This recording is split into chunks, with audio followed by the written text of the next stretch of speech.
তোমাকে যে সমার্থক শব্দের প্রয়োগগুলো পড়তে দিয়েছিলাম সেগুলো তুমি পড়েছো কি পড়োনি? হ্যাঁ, অবশ্যই পড়েছি। আপনি পড়াবেন আর আমি পড়বো না, তা কোনোদিন আজ অব্দি হয়েছে? বাবা হাসালে, তা বলো দেখি। হ্যাঁ, যেমন গরিবরা যদি মরে তাহলে আমরা কি বলবো? পটল তুলেছে। পটল তুলেছে? এটা ব্যাকরণের তুমি কিসের উদাহরণ নিচ্ছ? এটা কি কথা? আর একটা বলি, কোনো বড়লোক মরলে আমরা বলি পরলোক গমন করেছে।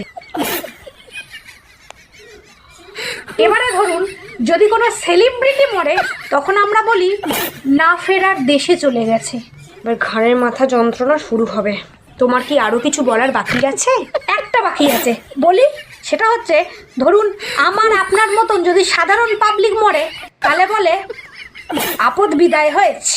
তোমার উদাহরণ শুনে মনে হচ্ছে আমারই বিদায়ের পালাটা চলে এসেছে এবারে। ও ম্যাম, আমি ভুল কি বললাম? আপনি রাগ করছেন কেন? ও ম্যাম।